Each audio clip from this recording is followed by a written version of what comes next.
What's going on, guys? I have some not so good news. The top, I don't want it to be in. I'm not saying it's in, but I am saying that there are a lot of indications that are lining up that say that the top is in. So in this stream, I'm going to try to go over all of the good stuff, and then all of the bad stuff. So let me share this to social media so people could see what's going on. And give me 1 second here. All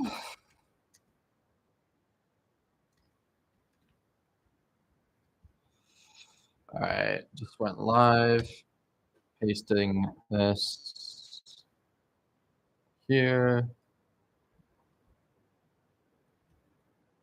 Live now, copy, send. All right, so yeah, sent it into Discord, and I sent it into x.com. If it wants to load, man, I really need a better internet.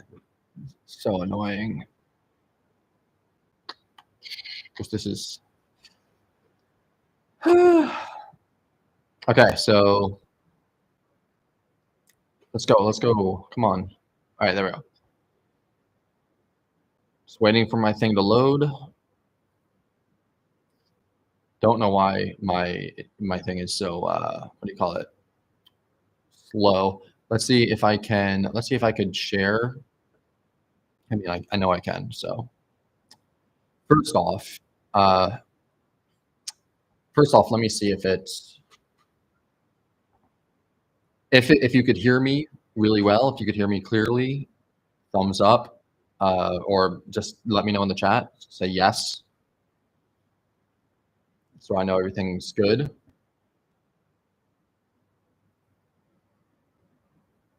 I will also ask, in case you can't hear me,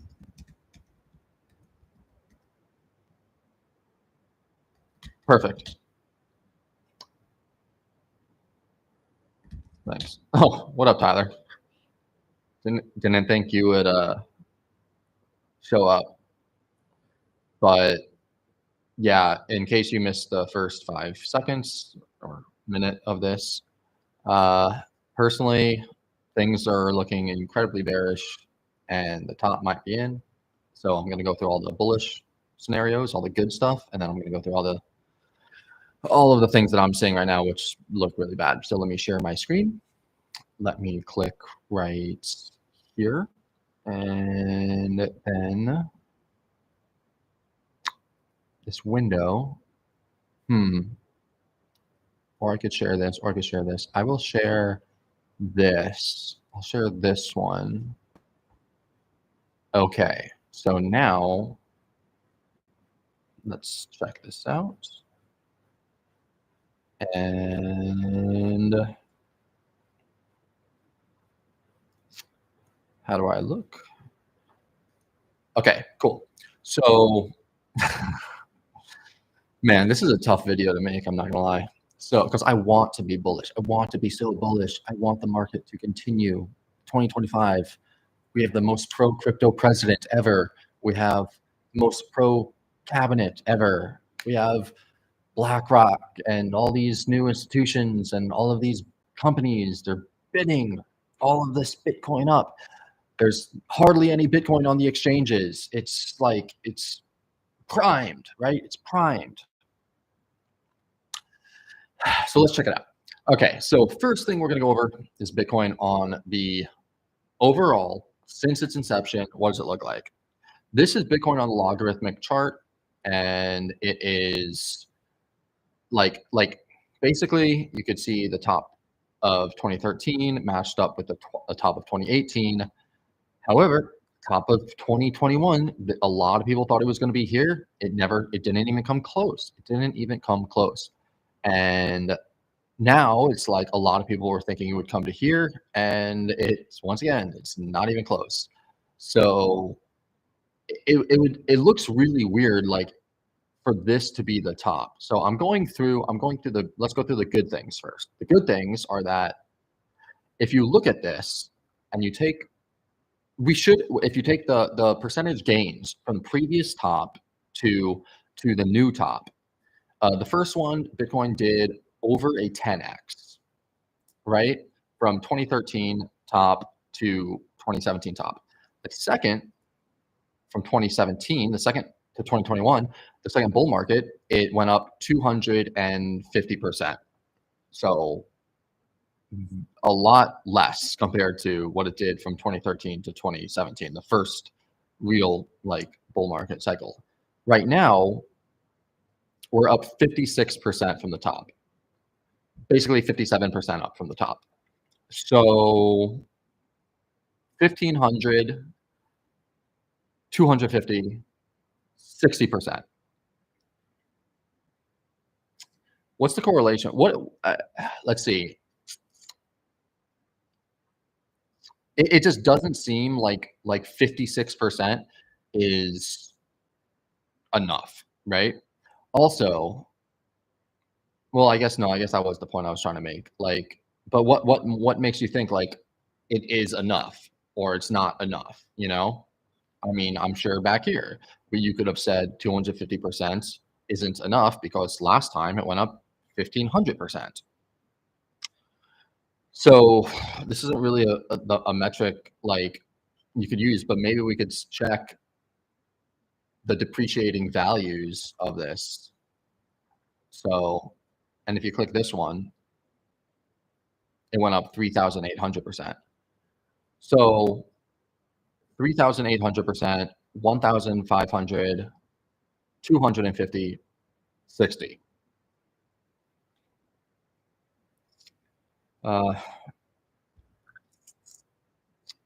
So what's the percentage that it's been going down by? From, I need to calculate this.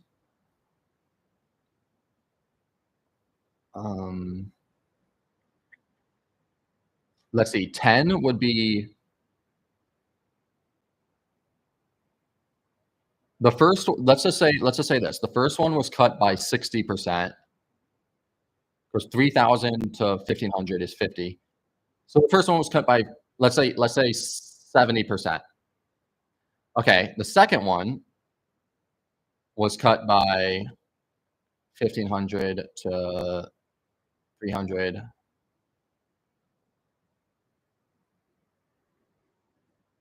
Well, let's round this up to 300, and this is 1,500. So this is 5 times less. This is 2 times less. 2.5 times less. This is 5 times less, and this is 5 times less. So we are okay. So we are essentially from 2018 to 2021. And from 2021 to right now, we are up the same amount in terms of 5 times. We're up 5 times in terms of 300% is 5 times. 300 times 5 is 1,500. 50 times 5 is 250. So, I mean, this is possible, but this is the bullish case. This is the bullish case here. Let's go to this chart. Appreciate that. I'm just trying to be really cautious right now. Like I just mentioned in the Discord, I'm not I'm trying to get out of all of my long positions, but like I'm trying to look for bullish stuff. I just can't find any. Like the only bullish thing, this right here, this chart is the only bullish thing that I see. This chart is the Bitcoin halving cycle chart. I've went over it a million times. And according to this chart, I'm not going to explain what it is. According to this chart, the 4-cycle high should be somewhere between June and September of 2025. This is where the high should be for this cycle, according to the Bitcoin halving cycle theory. The issue with this is that Bitcoin made a new all-time high before the 4th Bitcoin halving. It's never done that before. It has never done that before. It's never made a new all-time high before the halving. This time it did. So maybe that accelerated the entire cycle. It's possible. However, the bullish case is that this 4-year cycle chart remains intact, and that we will continue to see a move up, which I do think it is possible. Like, I'm not saying that the exact top for the entire cycle is in. What I'm thinking though is that we're gonna see downwards movement, and the market's gonna be really bad for quite a long time, like months, at least until Bitcoin gets back to 70,000. I am not confident in it, in it at all. And I know that you can attach the highs, and there's a way to attach the highs here. Maybe it was the Bitcoin dominance chart. No, it was the Bitcoin chart, but I literally just saw it. Oh, this is logarithmic, maybe on the regular. Okay, yeah, on the regular chart. So let's look at the regular chart. I mean, look at how bad this looks. This looks like it's the top of 2017, correlated with the top of 2021, both peaks, and now we're at the top of 2024. Okay, so let me see if I could write all of this down, because it's like so bad that I want to make sure that I actually get it all, down. So I'm going to open up because I'm going to write this all down in like a thesis. That's what I want to do. Is I want to basically do these market updates, right? Okay, so I do still believe in Peanut, but obviously everything looks like shit. I don't want to be in any long positions right now. And there's one exception, which is if the market acts the same way how it did in 2017, then we can see alts go on a massive run in January and February and March. Because if you look back, sorry, not 2021, 2017.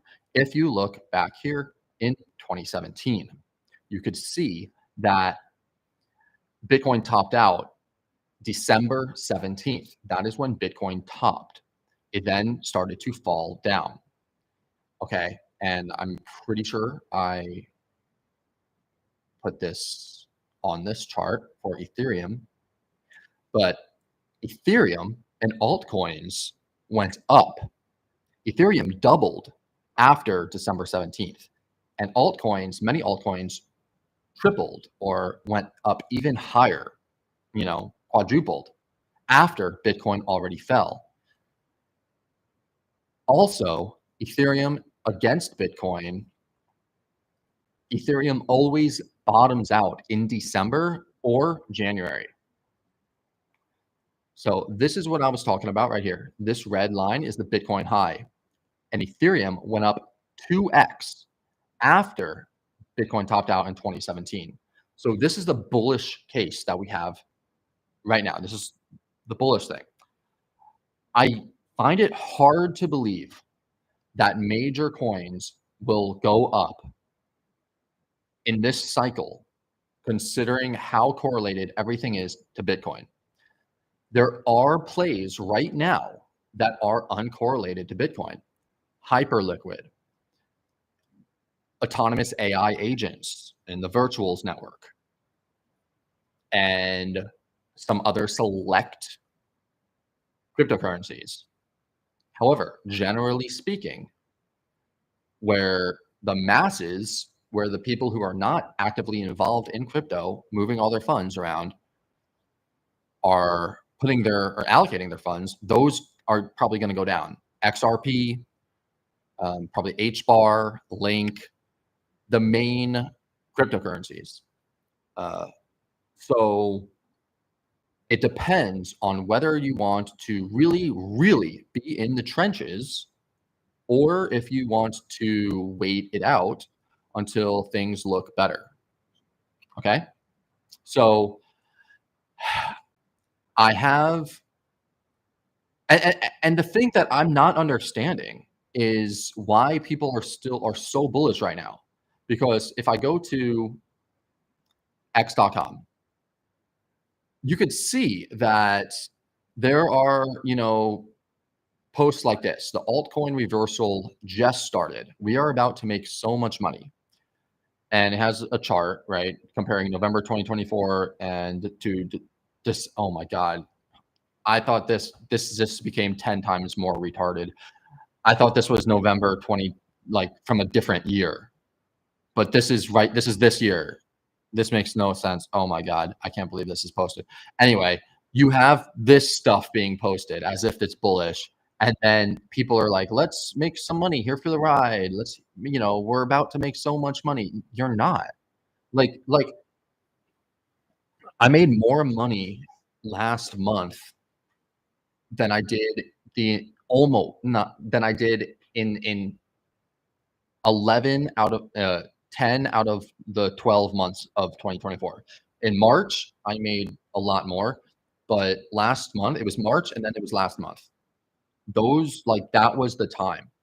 So, and then in December, I lost like a lot of it because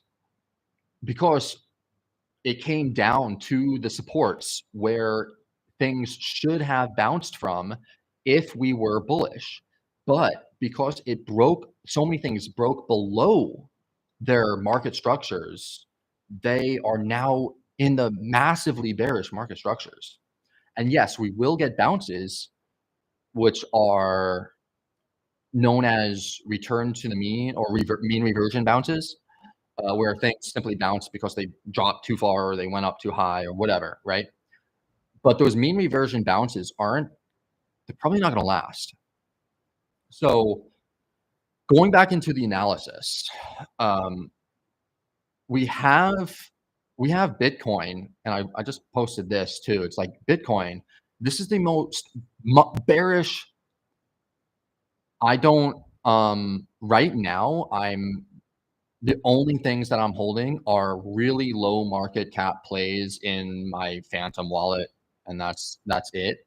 I'm short XRP. I'm short HBAR. I have a position for Peanut that I do want to long Peanut, but I'm waiting for the lows to be ran.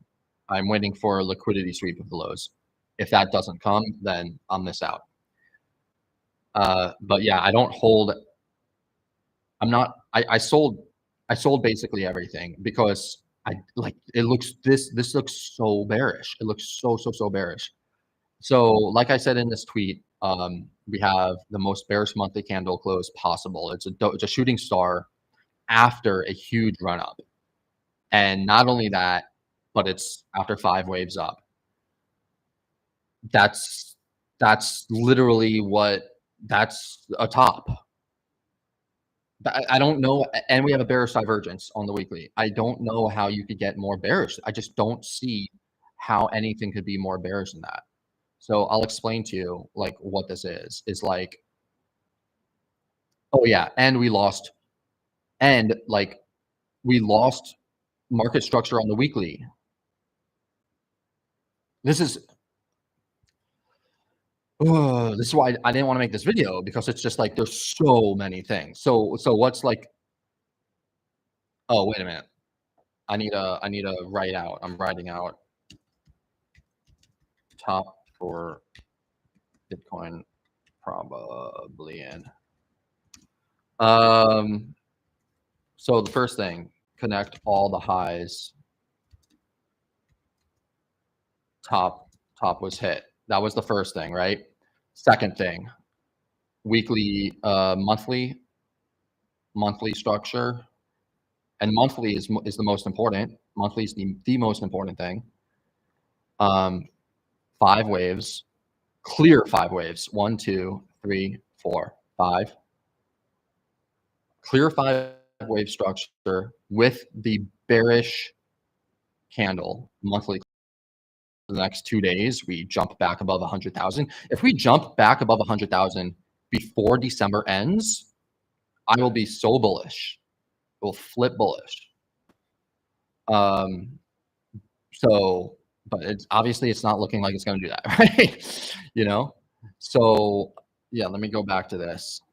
5 waves on the monthly.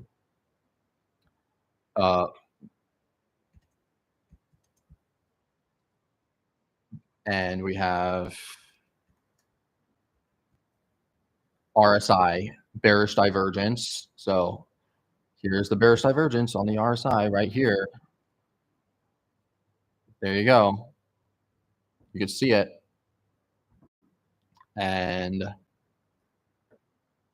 there's the bearish divergence on Bitcoin's price right there. You can see the RSI made a lower high. Bitcoin made a higher high. So that's as bearish as you can get.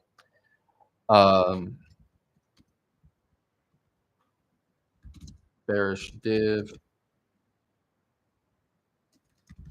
monthly. All right. Like, I don't see where people are, how people are bullish. And that's what I'm doing this market update for, is because I just don't see it. Okay, so we have that, we have that, we have that. Then let's go to the weekly chart. Oh, wait. Also, shooting star. Bearish shooting star. Shooting star, long wick candle, the monthly, after a huge run up. All right, now let's go down to the weekly.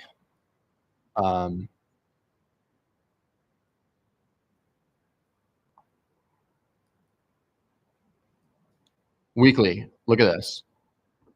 You could see we made a low, right? And then we made a higher low. Then we made a higher low. Then we made a higher low. We made a lower low right here. This low is lower than here. We made a lower low. And then we followed that lower low up with a super bearish candle.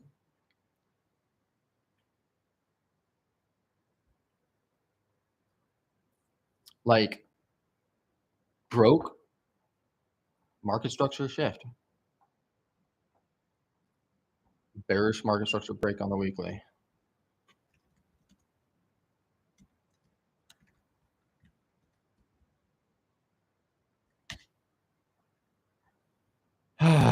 Okay. And go down to the daily. Break of diagonal trendline support.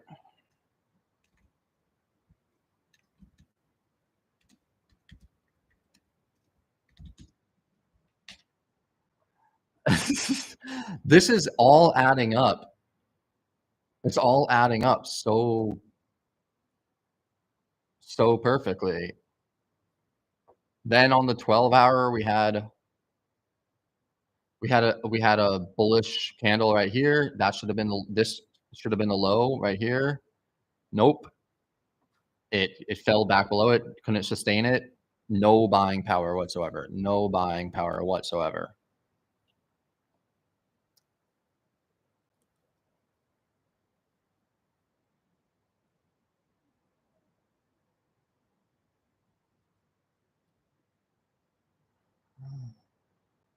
So obvious and daily high, low, high, break of market structure on the daily as well. And this right here, 50-day moving average. Let's go back to previous highs. If we can. Is there enough? There should definitely be enough room on here. I'm just waiting for this thing to load. So bad on my internet right now. But 2023, I have these little notes on my chart, like when things look the worst and there's no hope left, buy Bitcoin and walk away.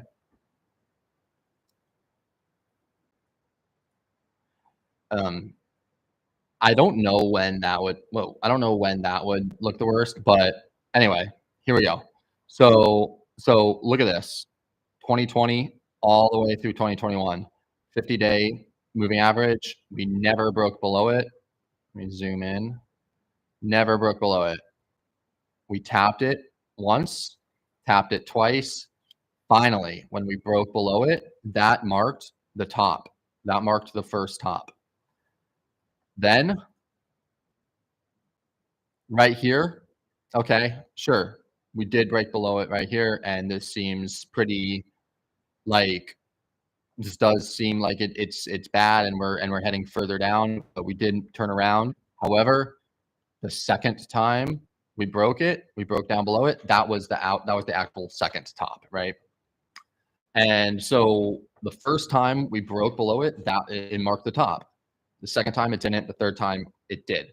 And so 2 out of 3 times it marked the top. Usually a lot of this was like shenanigans by FTX and just leveraged bullshit. And now it's like, last time we broke it was here. And when we broke it here, we had months, April, May, June, July, August, September, 6 months after we broke it of sideways down action. 6 months. Well, we just broke it. So now what maybe we get another 6 months of sideways action. I don't think we get 6 months. I think maybe March is when things will, if things turn around, maybe we'll get another double top and things will turn around and move up. But I mean, dude, this is so bad. So break below over the 50-day moving average. I mean, it's done, dude. This is so done. This is done. Bitcoin's over. And if Bitcoin's over, oh, I almost forgot. What does this look like to you? What does this look like to you? To me, it's like a Head and Shoulders. Does this not look like a Head and Shoulders? Maybe a lower time frame will show it better, but I mean, it's a rough Head and Shoulders. I will say that. This is the left shoulder. Did not come up to the left shoulder, but so if you on the daily, it's a better one. On the daily, yeah, I mean, this looks like a left shoulder head. back to the support, the neckline, right shoulder, break. Head and shoulders at the top. All of these bullets, so add that to the list. Head and shoulders. Dude, like, this looks so bad. I'm just repeating myself at this point of how bad it looks. So, okay, we have all of this. All of this information is telling us that the top is in for Bitcoin. Even 5 waves up here. Like, yeah. I don't see us going back. Oh. Almost forgot. Psychological number 100,000. Psychological number. Break above. Everyone gets excited. And then boom. Break above. Everyone gets excited. Then smash everyone to pieces. Okay, so now we have, like, oh my God. How can I need to change this to numbers. No.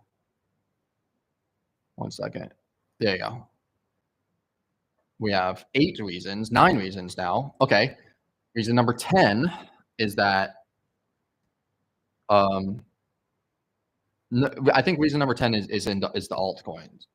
So let's keep on going. Let's keep on going. I could either keep on going with the charts, or I could go into the on-chain data and look at some on-chain data in regards to Bitcoin, because the on-chain data is bullish. So we can keep on going with the charts, which look bearish, and I mean, the charts typically tell you the story, typically tell you what it is.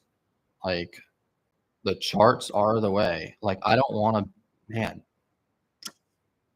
Anyway, let's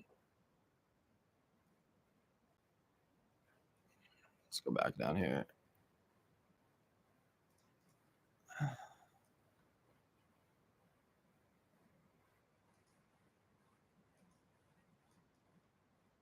All right. Go more risk off here, go flat.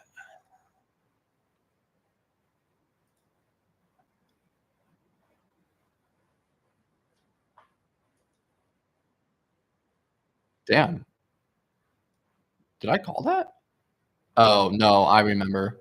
I had this, I think I had this here. I think I had this here, and I was just waiting.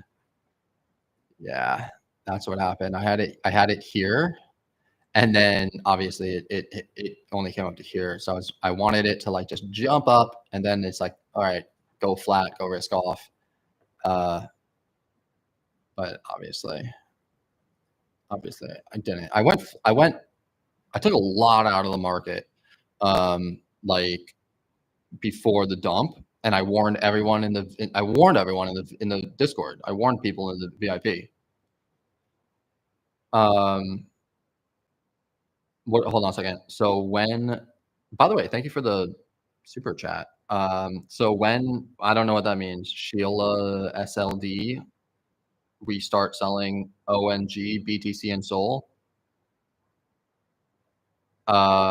If you meant to say, so when should we start selling Bitcoin and Sol, I would probably just sell right now. Like, if, like, I wouldn't, looks bad. So yeah, okay.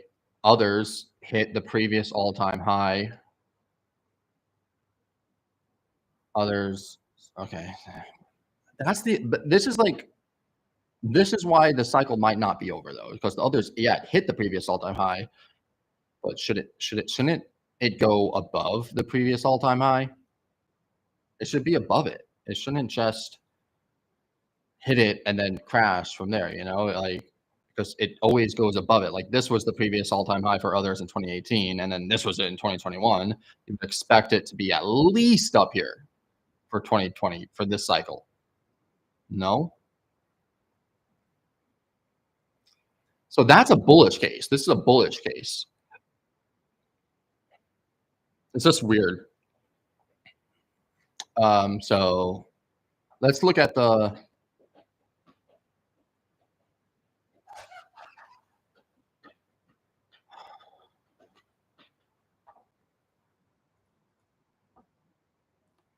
total market cap, hit the 61.8 on the dot.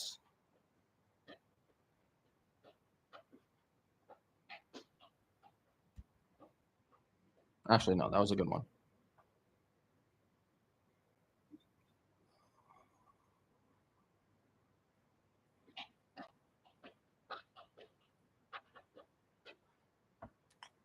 Maybe when this hits 3 trillion again, that would be a good time to go back in. But I'm thinking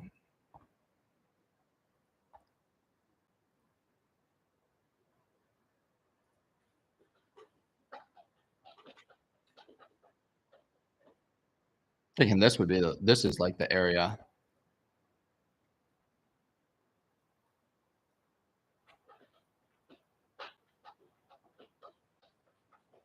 We're probably going to get a little bit of bounce when we hit 3 trillion, but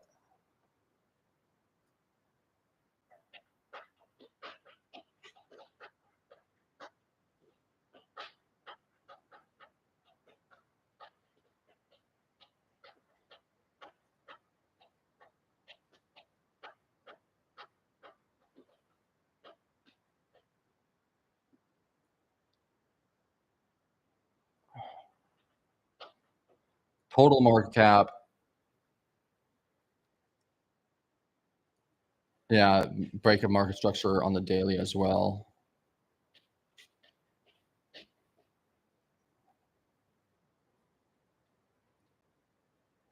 Yeah.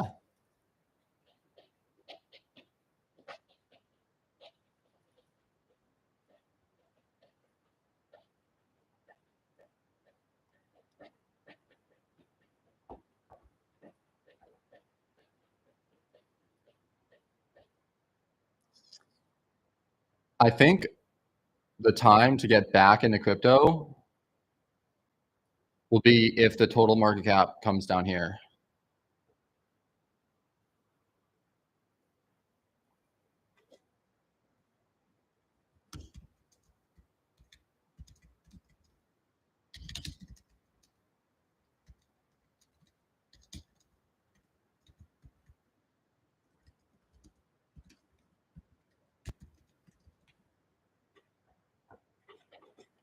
It's a hell of a lot. That's $1 trillion. That's not quite $1 trillion. That's 500, 600 billion. That's 500 billion.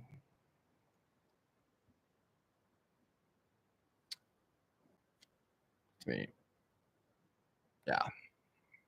Anyway, let's look at the dominance level because everyone looks at the dominance levels, right? 40%, man. Alts could go down another 75%. So, okay, so now let's look at Bitcoin dominance. And this is like another reason why I'm bearish. I've had this level drawn out for 2-3 years now, maybe 4 years at this point.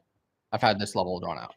Go back in alts here, and honestly, like October 21st, that was the time to get back in alts, and did it, made a shit ton of money. It's crazy.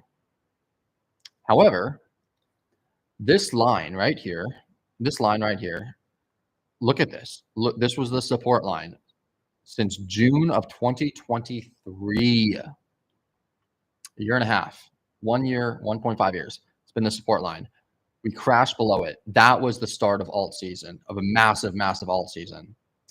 And what you wanted to see was alts go down here, hit the 38.2, and then have a retracement up to here. Shit, maybe even up to here.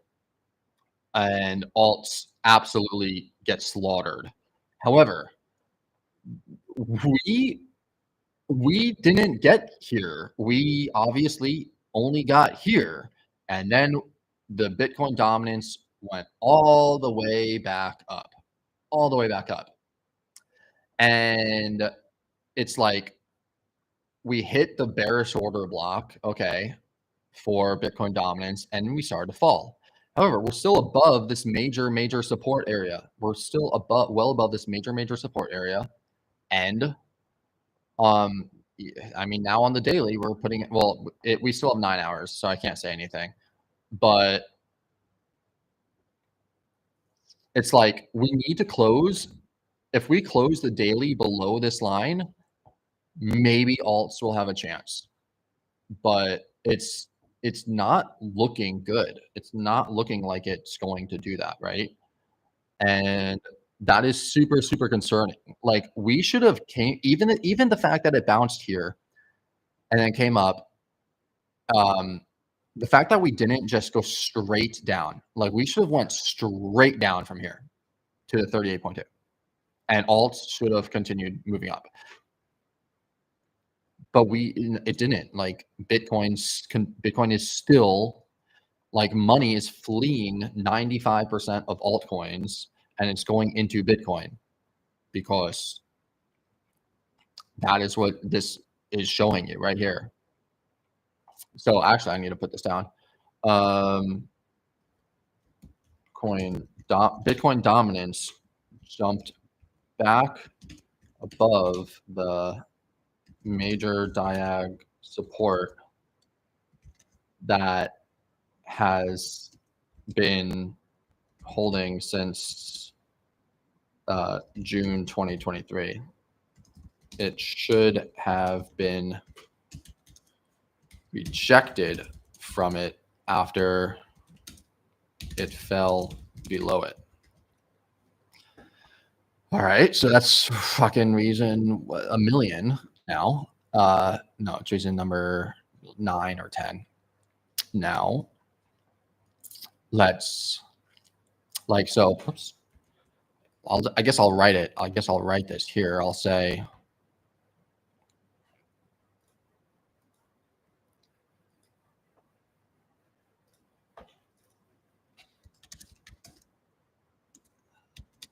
if BT Tom can fall below here again,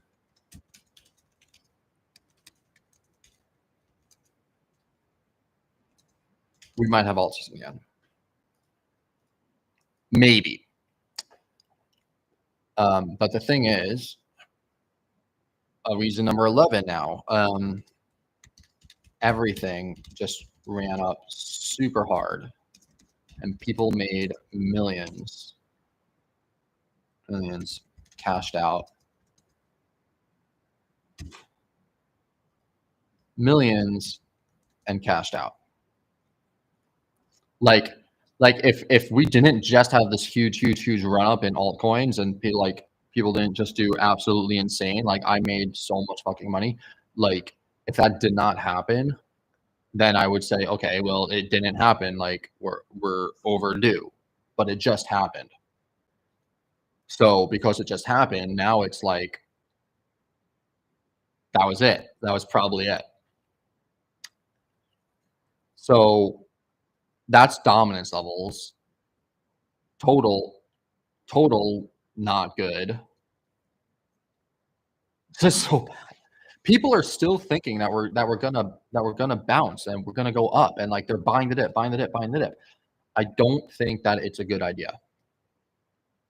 I don't think it's a good idea.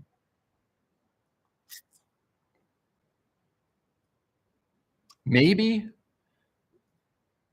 for the total, if we come down here, this will be a good, how can we get on here? Template. This is we're probably gonna get a bounce from this line.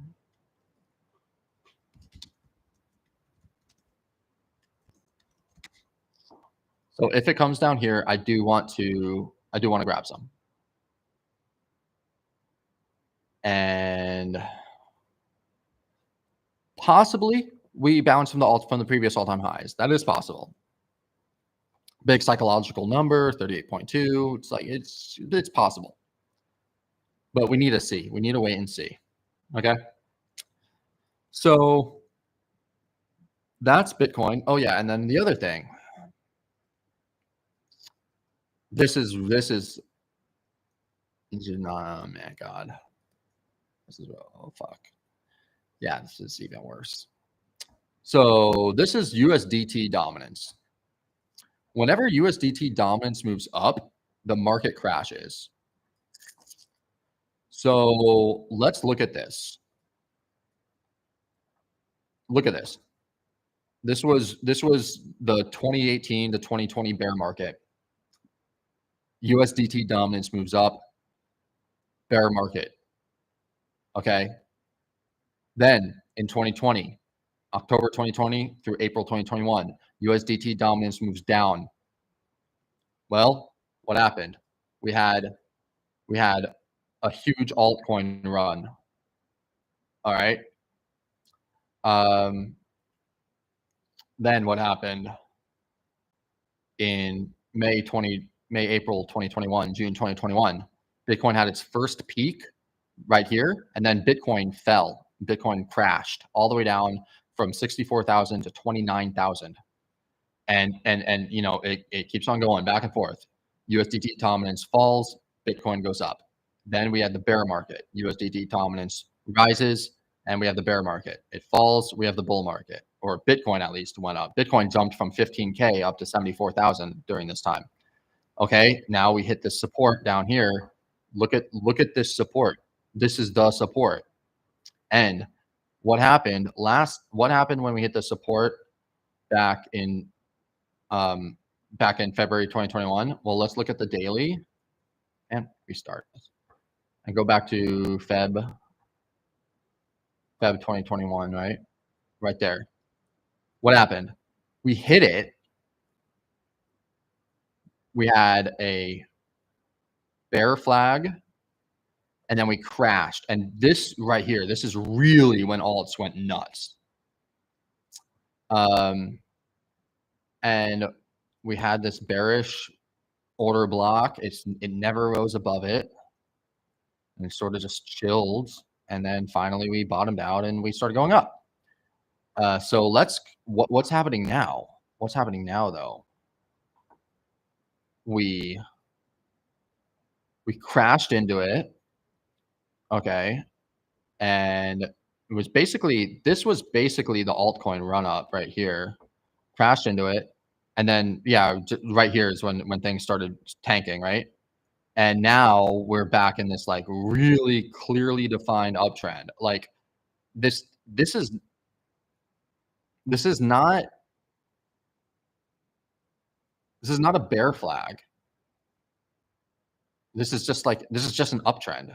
Like this is bullish. And if this is bullish, that means the market is bearish. I mean, we're back above here. Like this was a super bearish candle. And we honestly, like, this should have been it. And then boom, it should have went like that. We should have another huge run up, but we didn't. Like, it's looking bullish. So who knows how high this is going to go. And this is happening when USDT, there's all this FUD around USDT. And yet USDT is still going up. It's like, what? USDT back in an uptrend. Every time it is in an uptrend, the market tanks.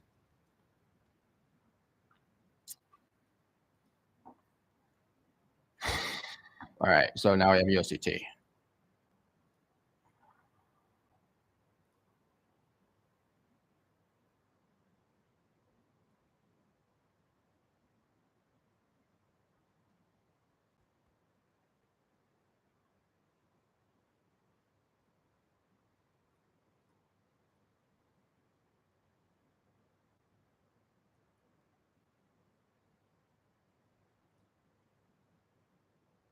All right, let's look at ETH.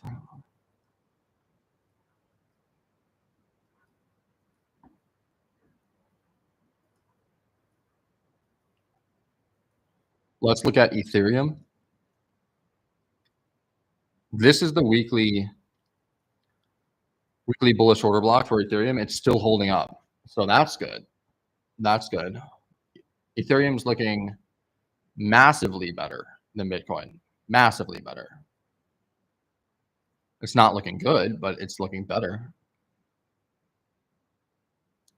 So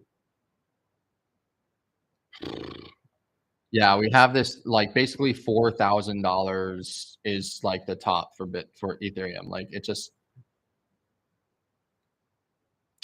$4,000 top for ETH, and it hasn't been doing it.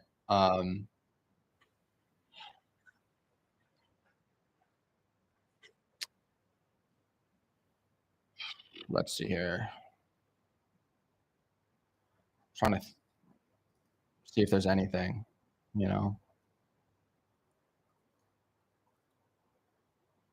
Maybe it comes back down. Well, really shouldn't go below here, to be honest. Maybe it wants to sweep.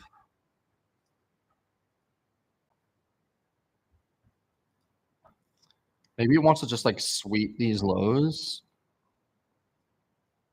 And then I could see Ethereum hitting, 2,800 and then bouncing from there. Like, let's say the bull market's not over, like, like I could see it coming down here. This is where I would want to look for longs. So let me write that. Let me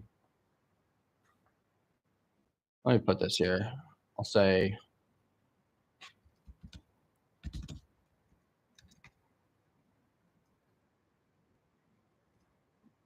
liquidity zone. Look for longs here.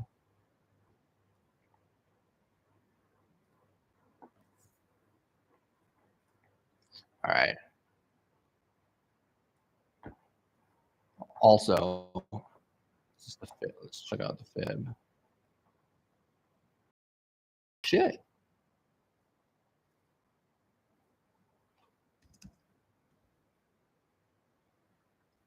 Yeah. ETH is probably going to 3,000. 3,000 is a good buy for ETH. I like it's 2,900, but like, around this area, good buy zone for ETH for sure.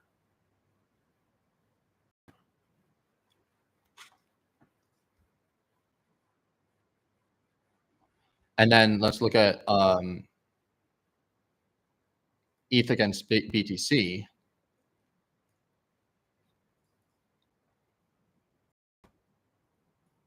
So Ethereum against Bitcoin, like I mentioned before, Ethereum has bottomed in December or January every single time, every time. So if this is the bottom, it's probably the bottom is somewhere around here if this is not it. So yeah, it's just the market.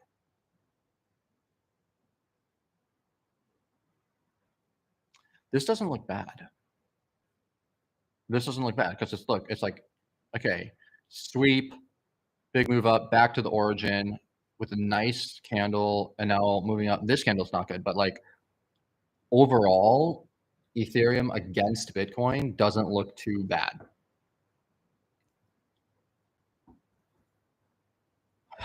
Yeah, which is weird. It's weird because, Bitcoin looks so bad. And you would think that Ethereum would go down more than Bitcoin, that both would go down. But it's looking like Ethereum is going to go down less than Bitcoin. It's a possibility.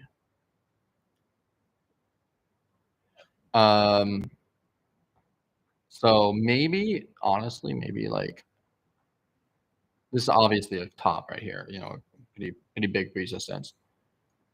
So I'd be cautious. Big resistance. And if it could come back down here, I think it'll make a double bottom. So I'm just I'll write that down. All right. This is just what I would think would happen.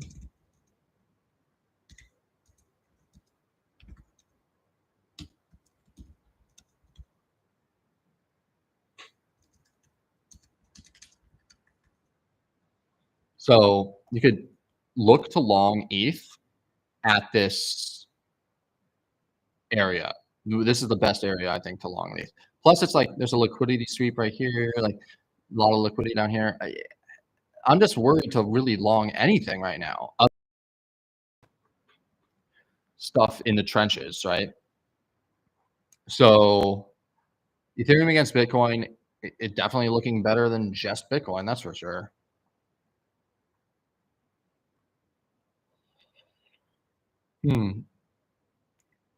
So do you guys have any things that you want me to chart or anything in particular? Oh, wait, I almost forgot Solana. So I did, so I'll share this again. This is the first one that I wrote. I hate to be the bearer of bad news, but Sol is about to put in a monthly swing failure pattern with the, and just on the RSI. That is pretty much as bearish as you could get. So look at this. This is the high, right? Previous all-time high of 21.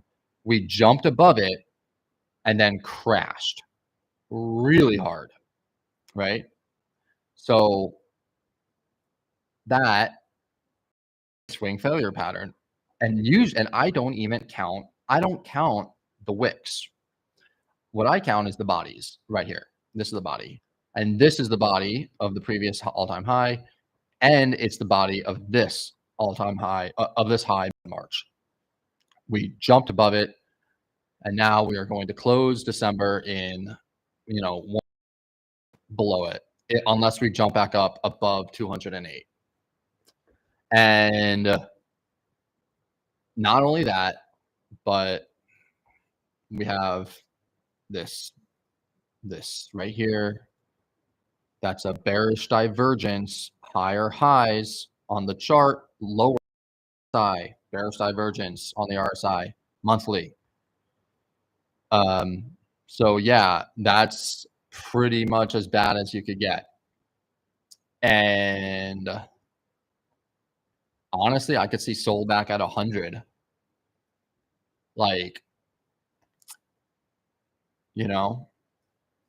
maybe 111. I think this is where Sol is heading. I think it's heading back down here, this area.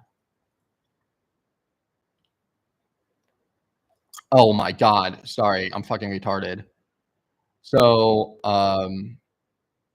view tab. Okay, here we go. Sorry.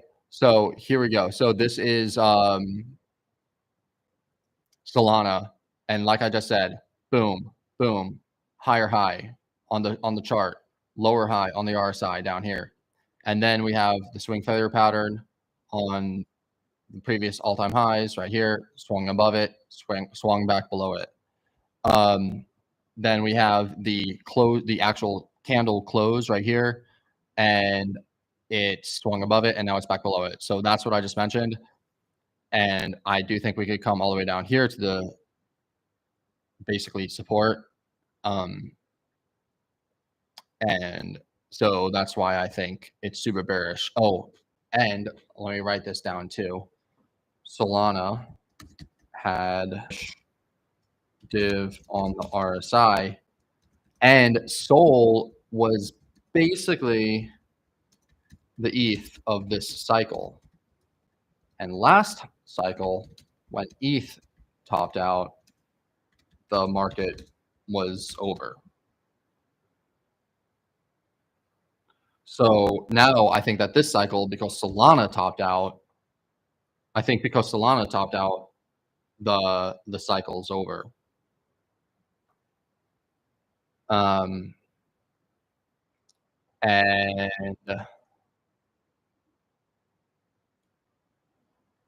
at least intermediary, that the cycle's over. So Damn, dude. Like, I'm gonna say, here. This is. I almost just want to short everything. Just literally short everything. Morpho. What is Morpho?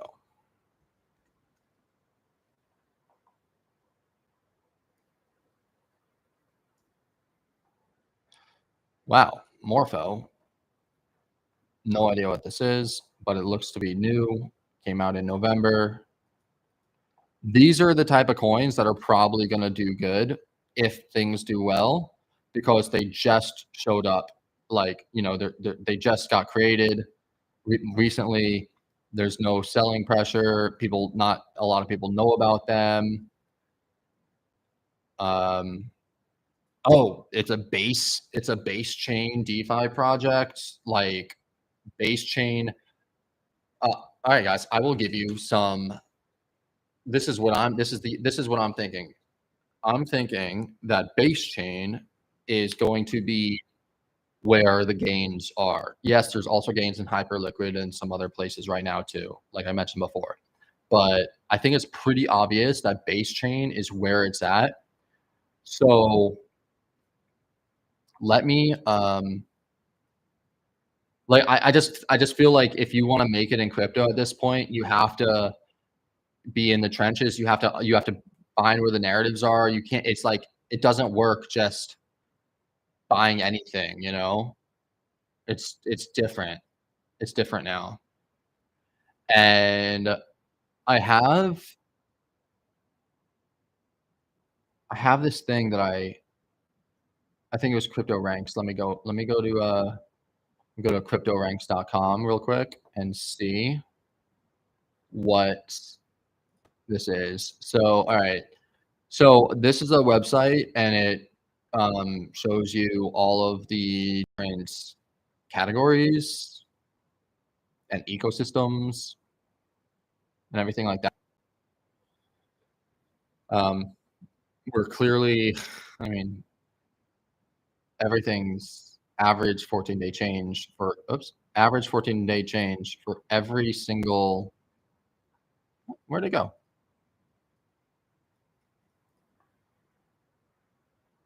What?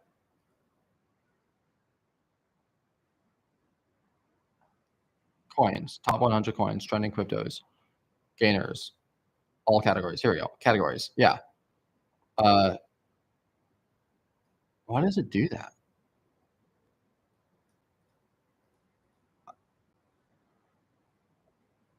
I don't know why it's doing that. That's annoying as shit.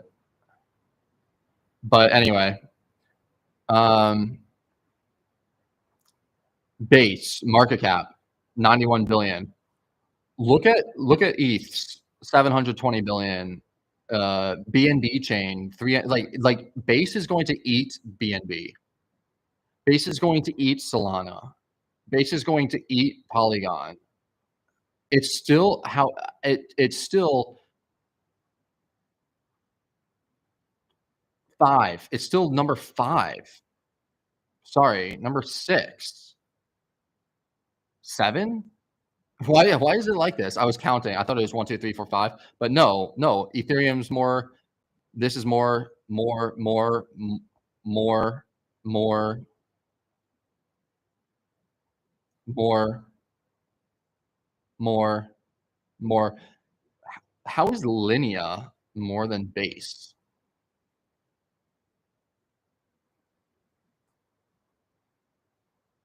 Yeah, I'm on the base movement. So it's like, I know obviously there's base Brett. That's the Crash talks about Brett. He made like $15 million from no, he made like $8 million from $15,000. You know, I don't understand why like a lot of these are on here. But if you could find like base coins, like this is what's in the trenches means. It's like finding coins that are part of like ecosystems that you think are undervalued and then going into those. Ondo, I do like this, like Ondo is probably my favorite. It is my favorite RWA. And it's funny, I had the most conviction in Ondo, and I went through like all of the coins that I invested in, and it was I was looking at them and I was like, why did I invest in this? Why did I invest in this? Why did I invest in this? And then I found Ondo, and I saw that my Ondo position, I was up in my Ondo position. I was down in almost every single other position. But my Ondo position I was up in, and I had the most conviction in Ondo, like easily. Ondo and Tau were my two highest conviction plays this cycle. And then I also right now I have a high conviction in Ski Mask Dog, which is the base ecosystem meme. And I have a high conviction in Opus, which is the mother of Godius Maximus. And so I have high conviction in those plays. But Ondo was my highest conviction play at the time. And I was like, why didn't I just put everything into Ondo, or like go massive into Ondo compared to everything else? And so now it's like, for the things that I have high conviction in, I'm going in like super heavy, taking the big baskets of things that I have, narrowing it down. And it's like every month you should narrow it down, really maybe even every week, narrow it down. Like if you have dozens of different coins, if you're in so many different things, you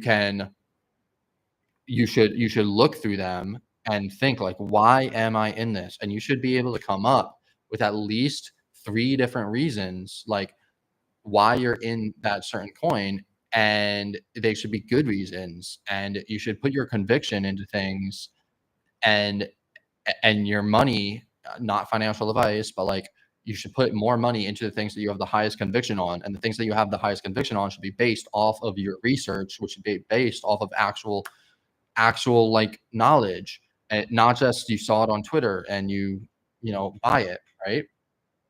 So yeah, that was a rant. Anyway, Morpho.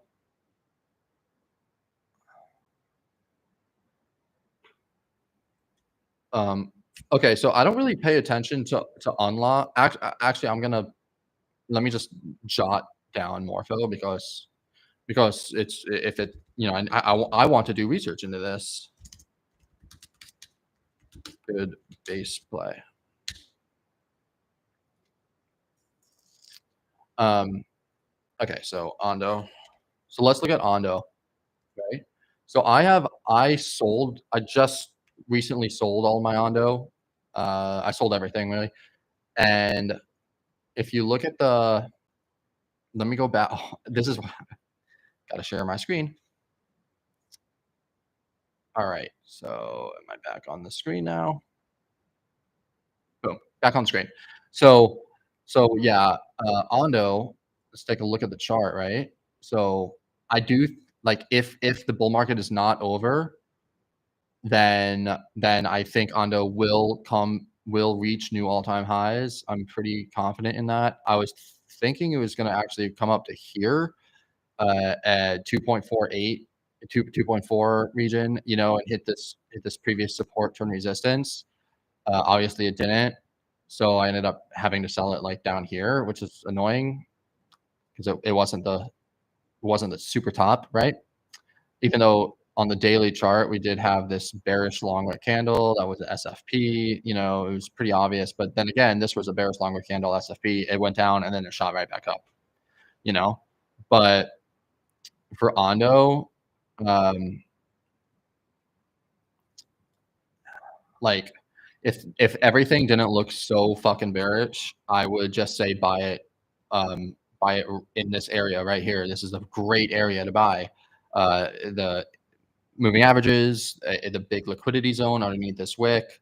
I like it. It's probably, I don't know if it's the 61.8, but no, it's the 50%. So, but it's in the oversold territory in the RSI, yeah. So there's all of that. However, this right here, this actually doesn't look like a bad area. This is because this is the bullish. This is the bullish daily bullish order block, and it never came back down here. So this could be the return to origin play, and then it pops up from here. But what I'm doing now is, okay, first off, unlocks. I don't care about unlocks. I really just don't. It doesn't matter to me. Solana had unlocks. Like everything has unlocks. What matters is where we are in the market. Like what part of the market cycle are we in? Because that will affect the price 1,000 times more than unlocks. I bought this stuff. It's like, Vicks. I'm in Thailand right now. I bought this stuff. It smells like Vicks. It has a look like, I don't know what this is, but it's really good. And I'm talking a lot, so should be good for my throat, right? Anyway, yeah, Ondo. What I want to do, honestly, what I want to do is not necessarily look at the Ondo against the dollar, but more so, I want to look at Ondo against Bitcoin. So, if we do that, we could see that we have the top right here, clear top, right? Let's mark this out, make it red, make it obvious, right? And then we have the bottom. So we have the bottom right here. So I'll just mark this out, make it green. And so I think that if you want to buy Ondo, that what you should do is you should just have your money in Bitcoin or in stables, one of the two, and then buy it once it comes down here. And so you can see, this is what I wrote down. I wrote buy here. So once it comes down into this area, that's when I want to buy it. And then I want to sell it once it comes back up here.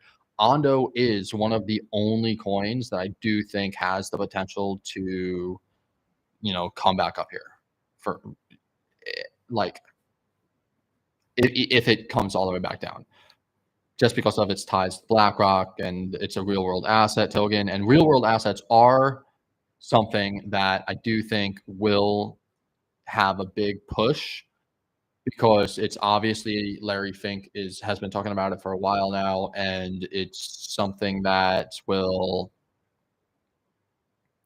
happen in the future. Like it's inevitable. Like obviously there will be real world assets that get tokenized, real world things that get tokenized, and Ondo will be a part of that process. So Ondo is a great long-term investment, in my opinion, not financial advice. And so I would buy it if it comes back down here. So actually, okay, I made that red. Cool.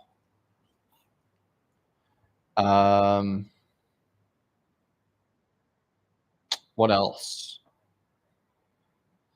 What else?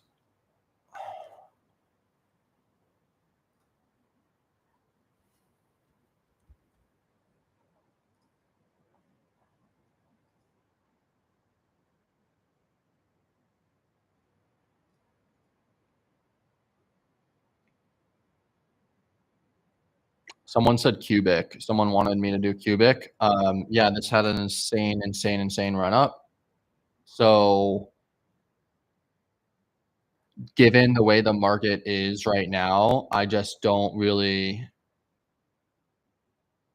I'm over cubic. I was buying a lot of it because of that one guy who was super into it. And I finally was able to get out of my position on this pop up, and now I don't want to hold any of it. Like it's probably going to go to zero in my opinion. I think it's done for. I think that was it. Could be totally wrong, honestly. Could be completely wrong on that one. But I don't like it. I hate it. I used to love it, but It's just something that's like, it's like IOTA, you know? Awesome tech, but no one gives a shit. And I said that because the founder, obviously, you know, creator of IOTA, right? Near, it's like saying that it's a AI token now. Since when did it become like an AI token? You know, they're saying this, but this is this is the other thing that I don't understand. What if this was alt season? Like we just had, and let me write this down too, because this is another reason why I'm bearish. We just had the most bullish pro crypto president ever get elected, and alts couldn't even reach their reach the highs that they made back in May. Okay, don't you think that in November we like Near, for instance, should have at least came back up to the 61.8 of the entire move, at least up to 12. Arrow, I think Arrow is, I don't really like Arrow. It's like Uniswap, but like after Uniswap had the big run up, I'll do Uniswap later and then Arrow. I'll go over it in a second. So Near, this is a problem. This is a big problem that I'm saying, is that if the bull market was here, if we were in a bull market, if things were really, but like that was it. That was it. Like we last month was it. There's I don't like what's a bigger catalyst? What catalyst is bigger than Trump becoming president, having the most pro crypto president, pro crypto cabinet ever? You know, the regulations, the laws, everything.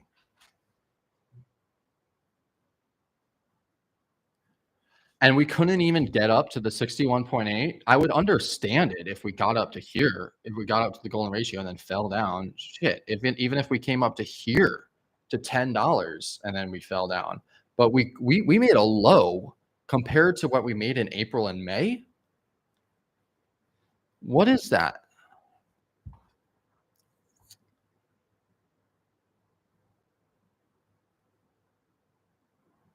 So Trump stepping into office isn't the catalyst. The catalyst was him getting elected.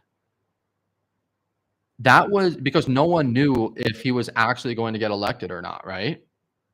And so you bet based off of the rumor that he's going to get elected, based off the thought process, he's going to get elected, right?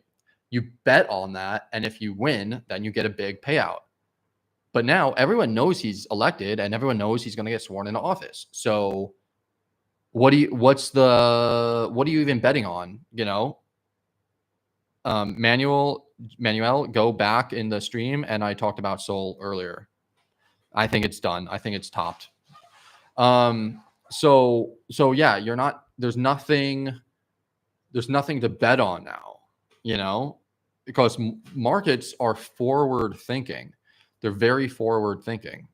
So buy the rumor, sell the news is basically what the markets do. They think something is going to happen in the future, so they buy it up and they speculate that it's going to happen and the prices go up. And then once it happens, it's done. We're probably going to get a mass, like I was thinking that we were going to run up until maybe 2 weeks into January, and then we were going to get a massive dump like a week or two before Trump was actually sworn into office, because everyone's so pro crypto. So everyone knows like, oh, Trump is pro crypto, so when he's going to go into office, that's a great catalyst. But no, that's the time to sell, because that's the news. Buy the rumor, sell the news. And now it's like There's nothing else. I don't know any other catalyst. I can't think of any other catalyst other than the RWA things happening. People have no more money. We're not getting another stimulus check. Obviously, we're not going to have another lockdown. DeSci might do well. I think DeSci. So I think DeSci. So base network, DeSci, RWA, but not for a while. Those are 3 plays possible. Let's see here.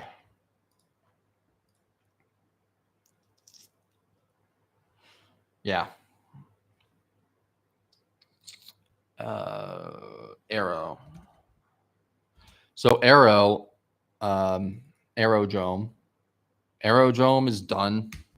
Aerodrome is done for.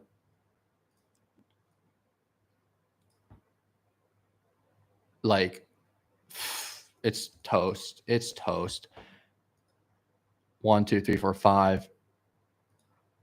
5 waves up. It's going to bounce from here. This is I'm going to show you exactly. I'm going to share with you exactly what Aerodrome is going to do. Take this to the bank, but not literally, because I could be wrong, and nothing I share is financial advice. Look at this. Oh, actually, I don't know. Never mind. I take that back. I thought that this was 5 waves up, but this is sort of weird to me because the wave 3 should be. Wave 3 is usually the longest. Wave 5 is, it's fine for wave 5 to be longer than wave 3, but I don't ever really see wave 3 being longer than wave 1. But if this is the case, if this is 5 waves up, which it looks like it, then we'll probably see it do this, like come down here, bounce off of 1.19, come up to maybe 1.62, and then slam down, and then like go up, and then do this stupid thing right here. Boom, stupid thing right here, and then bounce right here, and then consolidate, move up, fucking come back down, sweep the lows, and then like, okay, straight up. like if this happens, holy shit, that would be great. But this is what I've seen a million times. Aerodrome. I'd be shorting Aerodrome. I'm gonna save this. I'm gonna fucking copy this. No, I'm just gonna publish it because I'll be able to go back and see, like, in the future what happens. But yeah, I had Arrow. I don't have it anymore. So that's what I think is going to happen with Arrow. Let's go down to the daily. Horrible. Absolutely deplorable.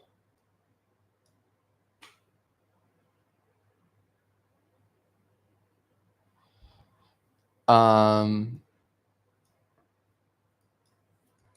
I mean, it's up to you. I mean, look at this. Look at this. This is going to form a fucking head and shoulder. This is forming a head and shoulders right now. It's going to go like this. Down, head. Shoulder.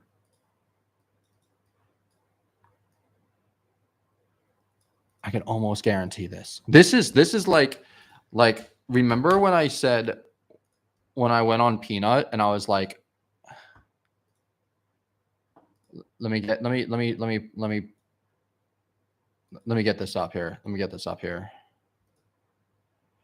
1 second.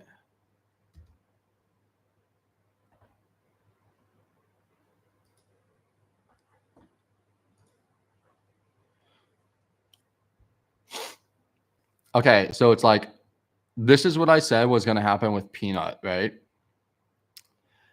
It was consolidating, and I said it's going to come down here to like, what is this, 75 cents or something like that. And then it's going to go up and have the expansion. I don't think it's going to have the expansion anymore. But it's like, let's go to the actual chart and, you know, see what actually happened.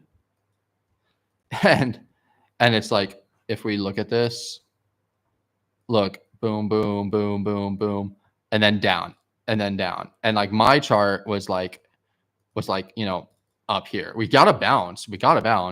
And like technically we're still getting another bounce. But like this happened nearly exactly how I laid it out back when it was back here, right? And now I have the same type of thinking that Aerodrome is gonna do this. So that's what I'm thinking is gonna happen. Yeah. I wonder how Ski's doing. I'm like sort of scared because I've been buying it, but like I feel like it's sort of a stupid decision, like continuing to buy stuff right now. Because it's how bearish things are. It's like this chart's like not as bad because this could still be a freaking bull flag. This looks like it's a bull flag. Yeah, I like it. I wish I fucking went in with like a massive size. I did very well, but like, no. I almost think I should probably just sell right now. Possibly buy back at 15, 16.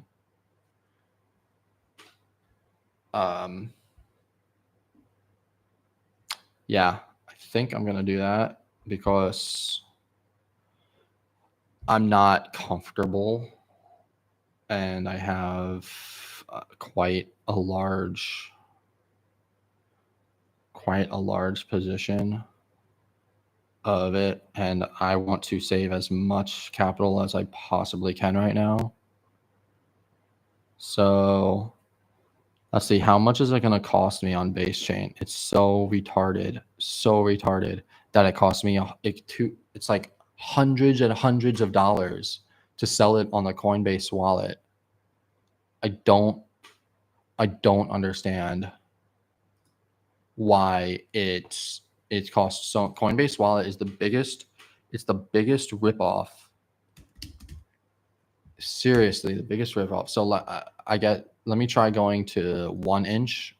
If you do shit on Coinbase wallet, they literally charge you like a 1% fee or something like that. And I've paid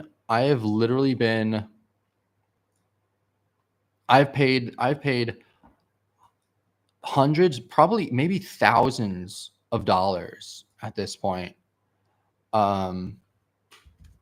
Just in fees to Coinbase wallet, when it's like, you don't need to do that. You can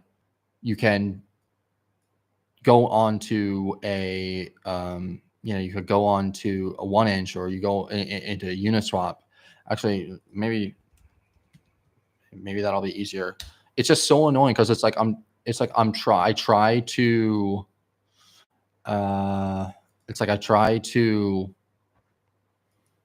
sell, and then it's like it doesn't fucking want to sell, and so annoying. So let me just do this real quick. Base, continue to token, USD coin. Okay. Base. Okay, Uniswap is actually pretty good. So I'm not my screen swap. Obviously, I don't want people to fucking see all my shit, but yeah, 15 cents. Oh wait, no, it's a $46. So it's $46 on Uniswap, which I still think is really stupid. But it's way less than Coinbase wallet. So, you know, Uniswap has a 0.25 dollar fee and 0.25% fee, and Coinbase has a Coinbase wallet has a 1% fee. Okay, hold on a second. Just gotta confirm, gotta do this. And okay, so I am now out. I'm now out of my ski mask dog. And what other coins do I have? The other coins I have, I don't really have that much of them, but I have Auki Lab. I like Auki Labs. That was like a new one that I just found. Is this on Mexi? I guess it's on Mexi. I did not realize. But yeah, I mean, this is fairly new, and nice chart, nice looking chart. It's about like creating a GPS system for AI to use. So this is like a legitimate, like real world thing that could be useful, you know, in years down the road. So I'm just like, I'm buying it, I'm holding it, right? I'm not really doing anything with that.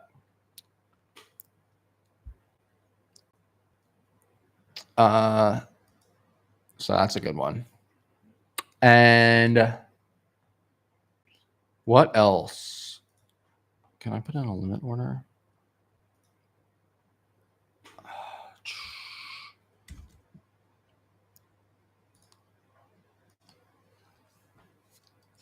Okay, so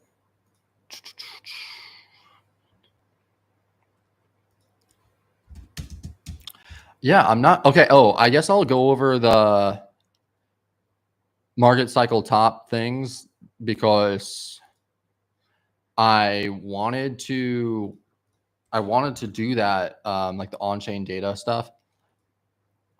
I wanted to go over them because I have like a certain, you know, I have a certain parameters that I set point. So, but I'm gonna buy Ski Mask Dog back at this price right here. So let me just put in a order to do that.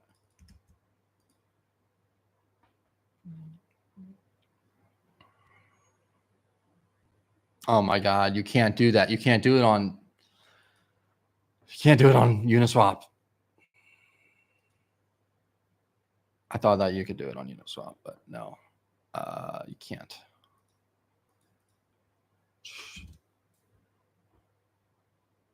And I wonder if you could do it on Base Chain.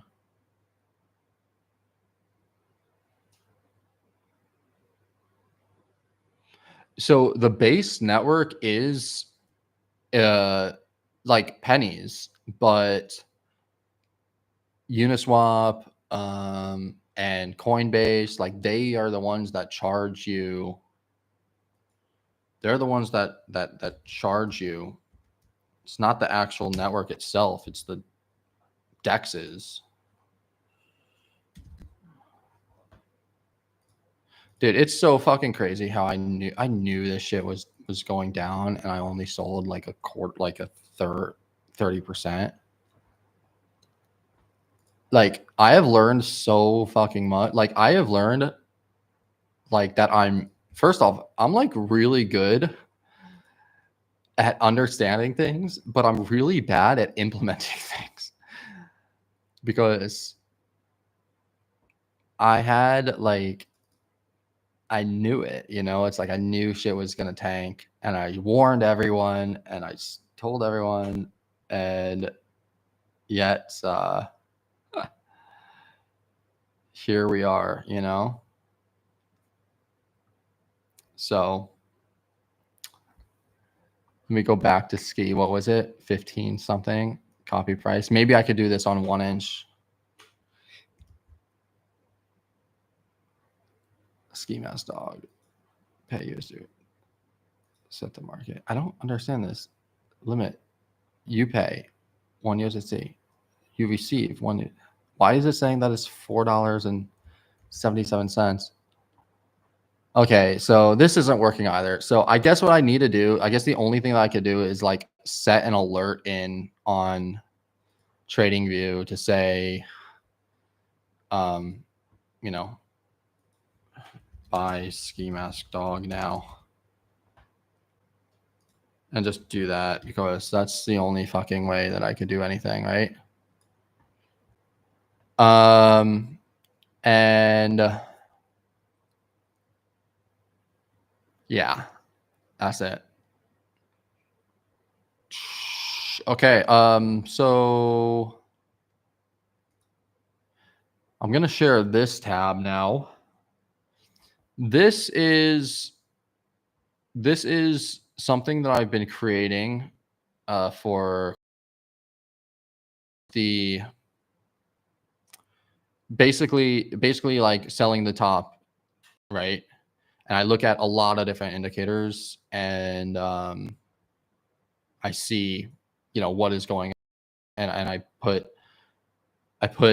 text based off of the indicators. So obviously, the first one we had was the cycle top. And so if you go to Bitcoin Magazine Pro, you can see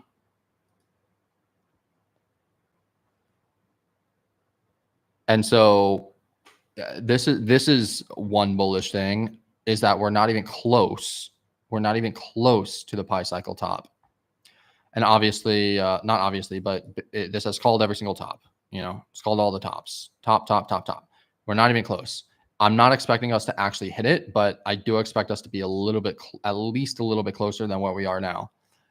So the thing is, if this pi cycle top hits, you know, that's basically, I say, sell everything, sell 100% of everything, take everything completely out of the market right now, you know, have zero exposure if this hits. The next thing I have is like it's called the CBBI. And that one, let me get that one up. CBBI, here it is. So I will bring this over here and I will share this tab. And I say for the CBBI, like if it hits 95, like that's when I start to get really, really bearish, right? If it hits 95. And we only hit 83. We never hit 95. So because of that, I am, you know, it's like maybe the market cycle top is not in, right?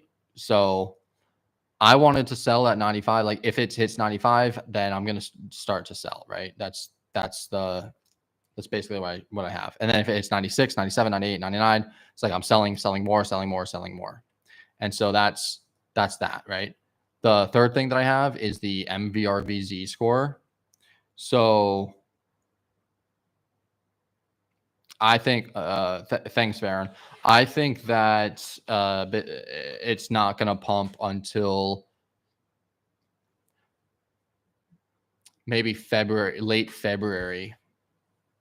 I think the market's going to wait and it's going to pump sometime like late February into March. Or maybe it's not going to start until April.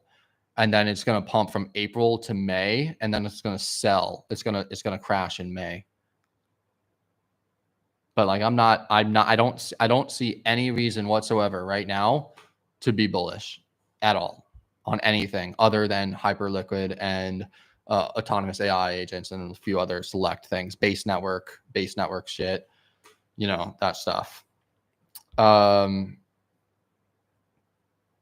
Also, this is actually really freaking cool, getting super likes. Like I only just started doing this, but I think I'm going to be going live. Like I'm going to be doing this like a lot because one, it's really good to get this out there. It's good information. And I want to make sure that I'm on top of the markets and doing everything with everybody. Right. So, and I could use this to create my newsletters and everything else. So it's actually a really good idea. And this is going to be like for the VIP members and shit. Like a bonus for the VIP. So the third thing I have is the MVRVZ score. So let's check this out. And I have the MVRVZ score. Once it hits a 5, that's when I want to begin taking money out of the market. I was thinking that it was going to top once it hit a 5. So let's see where we are. So we hit a 3.36. Not obviously nowhere close to a 5. It was the same top that we hit back in November. But yeah, like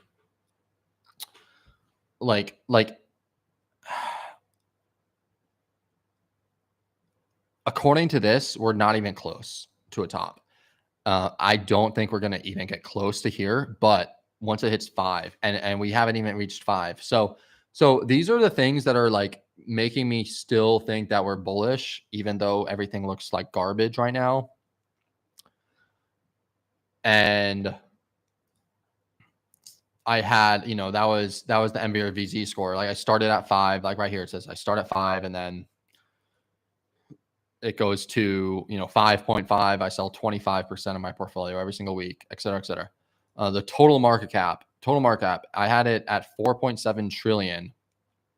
That's where I thought one of the first top would be 4.7 trillion and the second top at 6.63 trillion. Needless to say, we didn't get even close to that, right?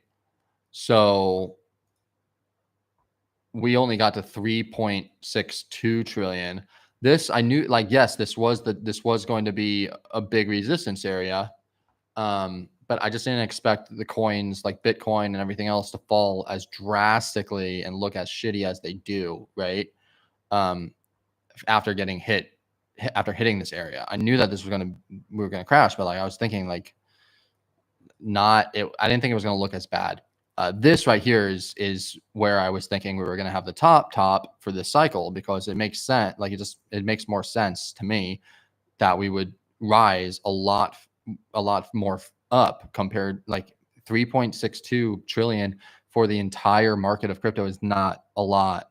It's not a lot, given like the fact that we have BlackRock and all these Fidelity and everyone, the ETFs and everything that we're having right now. It's like we should have more money. There should be more money in the system. And so this is another bullish thing where it's like, but this is bullish in the fact that like I don't think the market cycle as a whole is over, and it's potentially not over because this was my number, but I don't want to get so attached to this number thinking like, oh, that it had to be it, like this is it.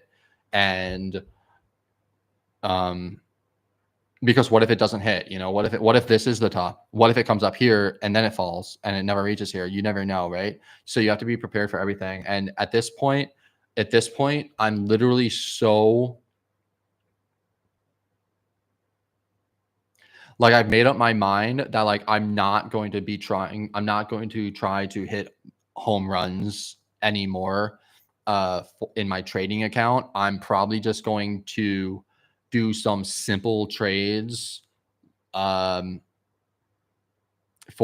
small percentage gains, and on the lower time frames, and just take my money, and I'm just going to take the profits from that and then take them out of the market or put them somewhere else, like put them into an account that like I don't touch.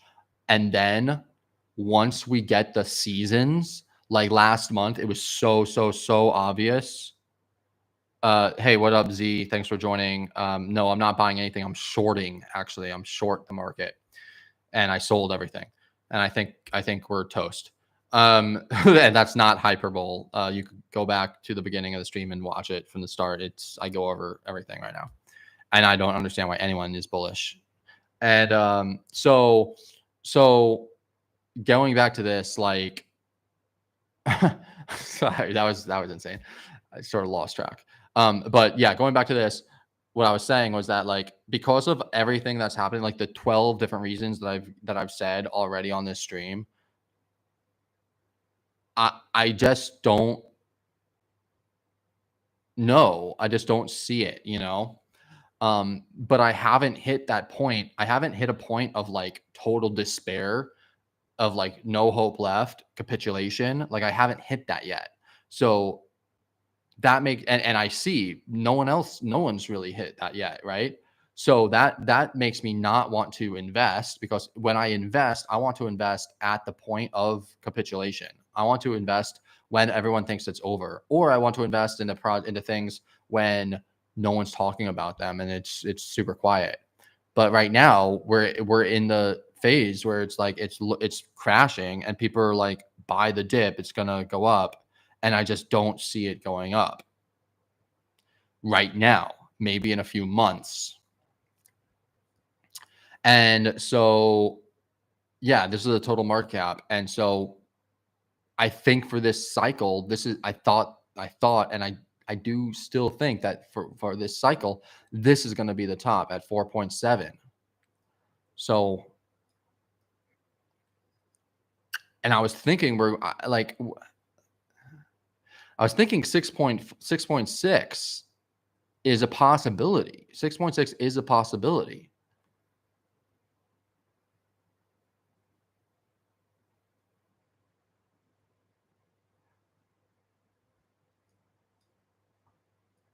I think a lot of people, like, that's what I'm seeing on X, is like that it's the last shakeout before the next leg up.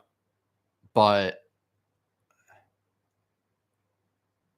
I just don't see it. Like, I don't, like, we just had, like, I explained it all earlier. Anyway, let's go back to these, you know, my,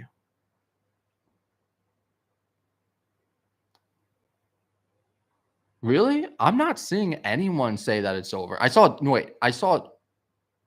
one other trader say that it's over. But yeah, so that was the 6.6. That was the total market cap. Total 2. I had 100. Big resistance 1, hitting it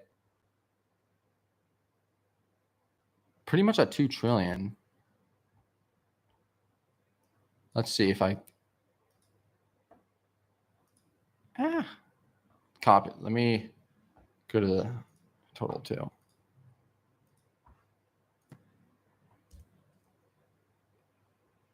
Total 2.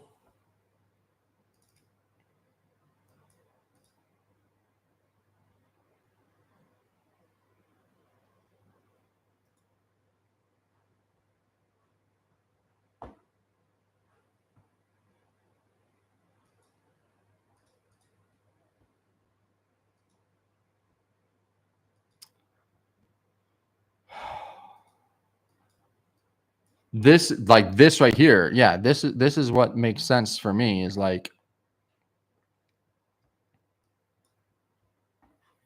for total 2.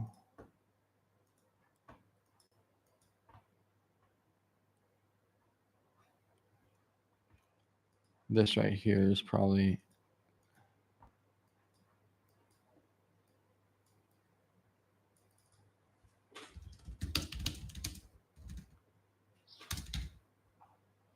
this is where I think total 2 is going to come down to before jumping back. It's like,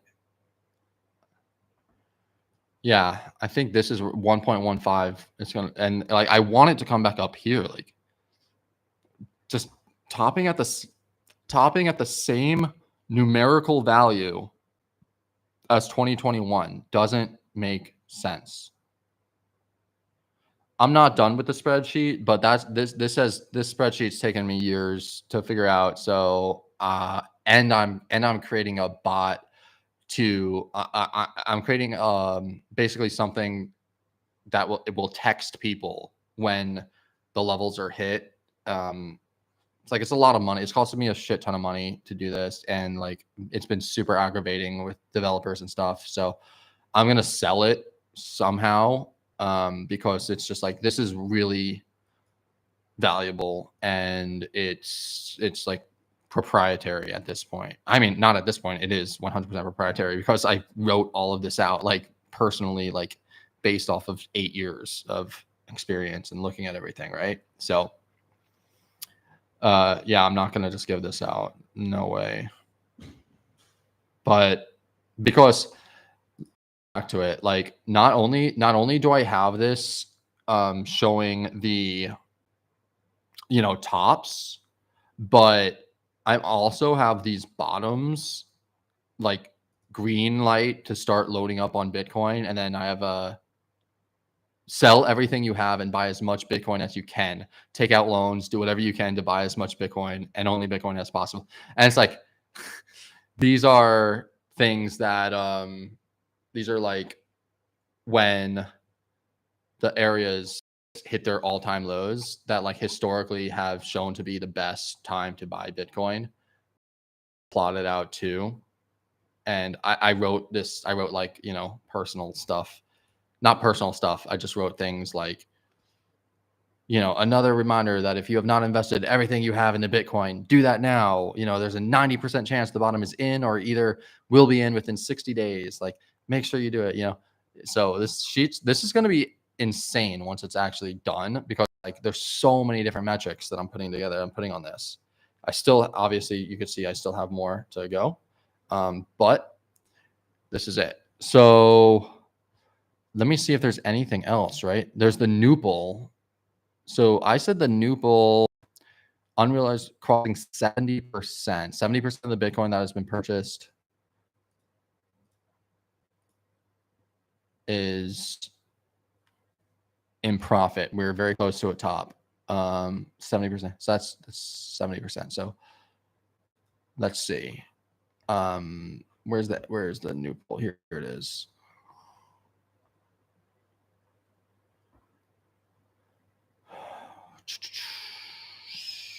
Where are we at? 50%, 60%. So we reached, once we reach 70%, but you know, maybe I need to lower that. But I don't think so. I don't think so. Because right here, you know, 73%, 74%, 73%, like this was the top. Like we reached this first and then it started to go down, but Bitcoin continued to grind up. And then the next top was of course at 66%, 64%. And that's where we ended up topping again in May. And then again, March, and then again in November and / December. So it's like people just took the values of where we were back in November of 2021, back in the highs of 2021, and they just said, okay, once we're there, like that's when we're out. And I mean, it does make sense. Like I understand. Like, okay, we reached here and then we dropped and that was the top, and then we reached here and we dropped. So once we reach here again, you know, 64%, we didn't even reach 64%. Well, once we reach 64%, then it's like, okay, we're probably going to drop. So this is obviously a huge, I wish you could draw on this chart, but I still think like 70% is the way to go on this. And then we have the R hodl, and that's the last thing. Here it is.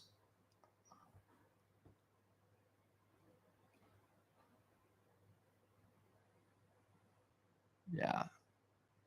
So the R hodl actually, like this was the previous top of the last cycle, and it didn't get there, but it basically got really, really, really close.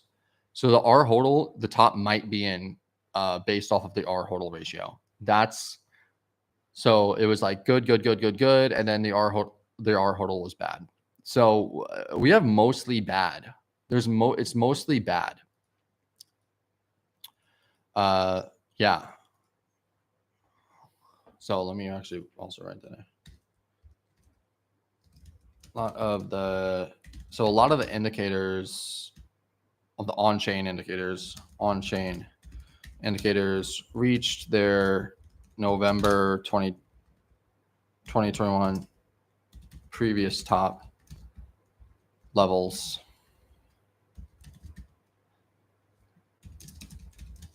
They'd go higher, but okay, anyway. So yeah. Anything else? That is what I need to think about.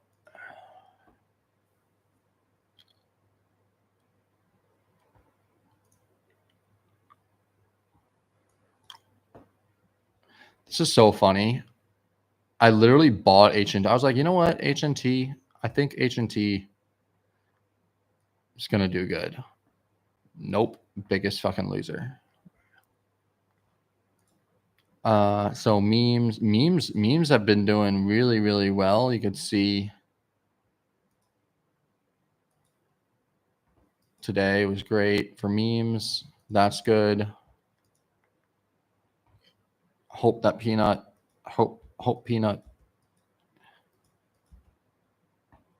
could make it, but I think that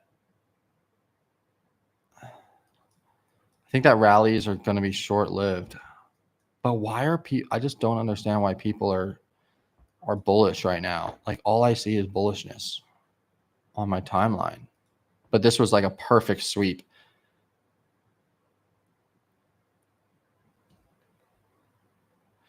That's what Z, like I literally said I didn't say the exact same thing, but obviously Ethereum is way better. It's looking way better than than Bitcoin. So it's like, but it's like I think both of them are going to go down, and Ethereum is just going to go down less, you know. But it's a hard case to make that Ethereum is going to go up while Bitcoin goes down.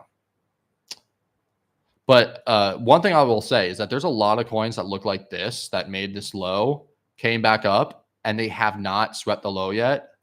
And those could be good plays. Mudang is one that comes to mind. You can see we made the low, came up, and we have not swept it yet. So I have a really good feeling in Mudang that's going to do this. And then from there, I don't know, maybe it's going to turn back around and go down, or maybe it'll keep going up. Who knows? But I think that getting some Mudang down here at around 22 cents is a really good buy. And there's a lot of coins that look like that. So, you know, do with that what you will. Bonk, another one down here. Like sweep these low. Oh shit, Bonk's it's actually a good one. Yeah. Sweep the lows, jump back up. That's probably what's going to happen, because I bet you there's a lot of people that are buying that have their stop losses like right underneath these lows, and they're probably gonna get run. Same thing with Brett. I really like Brett. I have a feeling it's gonna do a little pop and then come back down. Chill guy. Did it do it? Oh no. See, some of them don't do it though. Some will come a little bit above before pumping back up. But unless this just simply hasn't like it's gonna do it, but like that's it. So literally, Mog and Goat. All right, here's Mog. Well, I guess I'll do Goat first. So here's Goat USDT. Goat USDT, same thing. Same thing for Goat USDT right there. A Goat BTC.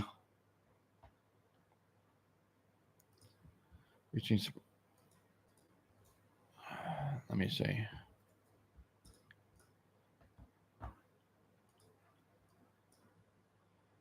We got the bounce, got it off the 38. Bam, slam down.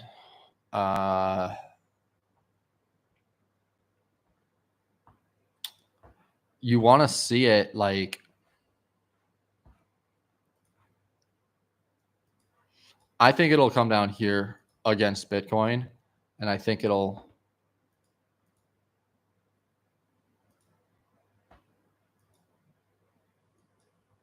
do this. I think it'll do the same thing. I think it'll come down to around 17.5 cents. Yeah. But I think there's going to be a opportunity for a trade right here. Down, up, down. And let's keep on going down. MOG.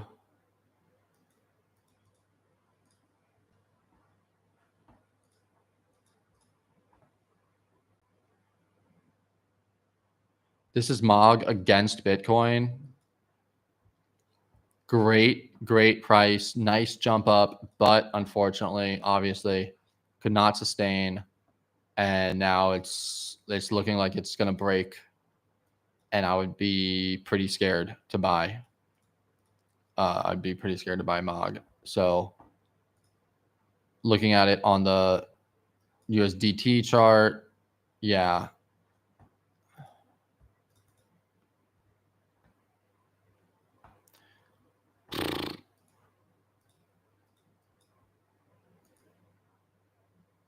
Yeah, terrible candle.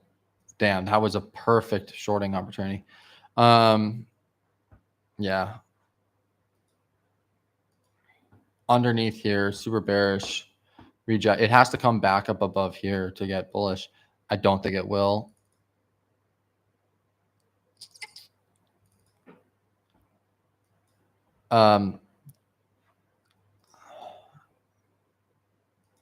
Could you say that this is a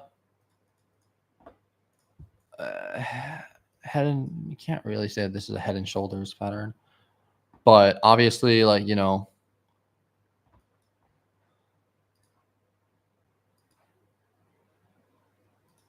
perfect retest of the resistance, SR flip, back down at the 61.8, just under there. Yeah, I would say best area to buy is down here. Maybe even here. Maybe even here. I don't know whether it's here or here, but I know it's one of these areas. They bought FWOG here at 19 cents. They literally bought it. Like, there's all, and they're just not doing good at all, right? They're just doing like shit, right? But they fucking bought FWOG at 19. Like, they knew that it was FWOG, and they bought it at 19 cents. And like, I didn't. I like faded that, and I am so mad because